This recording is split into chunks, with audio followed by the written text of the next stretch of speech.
Hello and welcome students, আশা করি তোমরা সকলে খুব ভালো আছো। জ্ঞানজ্যোতি কোচিং সেন্টার পক্ষ থেকে তোমাদের সবাইকে আরো একবার স্বাগত। তো আমি মীরা ম্যাম, আমি আজকে তোমাদের সেমিস্টার থেকে আবার একটি নতুন টপিক নিয়ে চলে এসেছি। আজকে আমি যেটি নিয়ে আলোচনা করব সেটা হচ্ছে তোমাদের বাংলা বিষয় থেকে বৈষ্ণব পদাবলী থেকে একটি পদ, সেই পদটা নিয়ে আমি আলোচনা করব। দেখো, পদটি আমি বোর্ডেই লিখে দিয়েছি যে সুখে লাগিয়া এঘর বাঁধিল অনলে পুড়িয়া গেল। ঠিক আছে, তো এই পদটি নিয়ে আমি আজকে তোমাদের সঙ্গে আলোচনা করব। আলোচনাটি শুরু করার পূর্বে তোমাদের ছোট্ট করে একটা ইনফরমেশন দিয়ে দিই। দেখো, বোর্ডের কর্নারে তোমরা দুটো নাম্বার দেখতে পাচ্ছ। এটা হচ্ছে আমাদের জ্ঞানজ্যোতি কোচিং সেন্টারের অফিসিয়াল হেল্পলাইন নাম্বার। এখানে কিন্তু তোমাদের অনলাইনে ক্লাস করানো হয়, তার সঙ্গে তোমাদের নোটস দেওয়া হয়। তো তোমরা যারা যারা আমাদের থেকে নোটস পেতে চাচ্ছ বা আমাদের সঙ্গে অনলাইন ক্লাসে যুক্ত হতে চাচ্ছ, তারা এই উপরে দেওয়া নাম্বার দুটির সঙ্গে যোগাযোগ করে কিন্তু আমাদের সঙ্গে যুক্ত হয়ে যেতে পারবে। ঠিক আছে, তাহলে আমি আলোচনাটি শুরু করছি। দেখো, প্রথমেই বললাম আজকে যে পদটি নিয়ে আলোচনা করব সেটা হচ্ছে সুখে লাগিয়া এঘর বাঁধিনু অনলে পুড়িয়া গেল। ঠিক আছে, এখান থেকে তোমাদের এইভাবে কোশ্চেন আসে যে এটি কোন কবি রচিত, কোন পর্যায়ের পদ, আর এই উদ্ধৃত অংশটির ভাব সংক্ষেপ আলোচনা করো। ঠিক আছে, দেখো প্রথম যদি আমি অ্যান্সারটা বলি, অ্যান্সারটা আমি মুখে বলবো, তোমরা একটু লিখে নেবে। এটা কোন কবির রচিত সেটা যদি বলি, এটা হচ্ছে জ্ঞান দাসের রচিত, আর এটা হচ্ছে আক্ষেপানুরাগ পর্যায়ের পদ। ঠিক আছে, আর এই যে এই পদটি আছে, এই পদটির আমি ভাব সংক্ষেপ বিষয়বস্তু নিয়ে তোমাদের সঙ্গে এখন আলোচনা করব। তোমরা সেটা একটু খাতায় লিখে নেবে।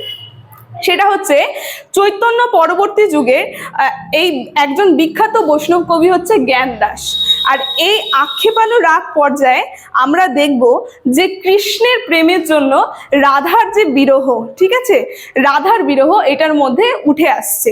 রাধারানী তার সমস্ত কিছু দিয়ে দিয়েছে, কিন্তু কৃষ্ণ কি তাকে গুরুত্ব দিচ্ছে না।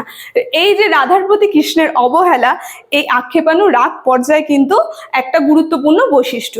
ঠিক আছে, তো কৃষ্ণের প্রেমের জন্য যে রাধারানীর বিরহজনিত আক্ষেপ কিন্তু এই পদটির মধ্যে ফুটে উঠেছে। দেখো, এই পদটির মধ্যে যে এখানে যে পদটির মধ্যে যে আলোচনা করেছে, নানা ধরনের উপমা দিয়েছে। রাধার নিজের মনের যে বিরহ, সেটা নানা ধরনের উপমা দিয়ে কিন্তু তিনি বিশ্লেষণ করেছে। দেখো, যেরকম বলেছে যে এই পদে নানা উপমা দিয়ে নিজের বিরহ কথা প্রকাশ করেছে রাধা। যেমন বলেছে, কৃষ্ণকে ভালোবেসে সে হয়তো সুখ পাবে ভেবেছিল, কিন্তু ঠিক তার উল্টো হয়েছে, তার জীবন আরো দুঃখ কষ্টে ভরে গেছে।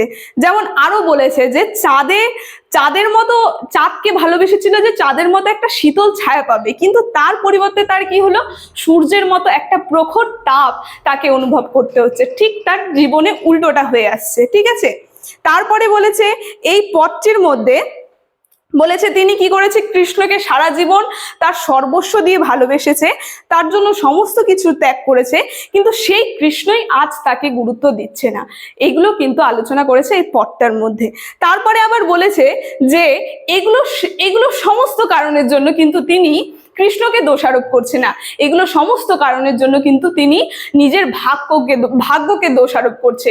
সেই বর্তমান সময়ে যে পুরুষতান্ত্রিক সমাজে যে মেয়েদের অবস্থা, তারা সেই সময় যে নিজের ভাগ্যকে দোষারোপ করে, সেটা কিন্তু এই পদটির মাধ্যমে জ্ঞানদাস কবি ফুটে তুলেছে। তো ঠিক আছে, আর শেষে কবি বলেছে যে এই বিরহ হচ্ছে মরণের থেকে অধিক শ্রেয়। এই যে রাধারানীর যে বিরহ, এই পদটার মধ্যে শেষে কবি এটা আলোচনা করেছে যে এর থেকে মরণের যন্ত্রণা ভালো ছিল।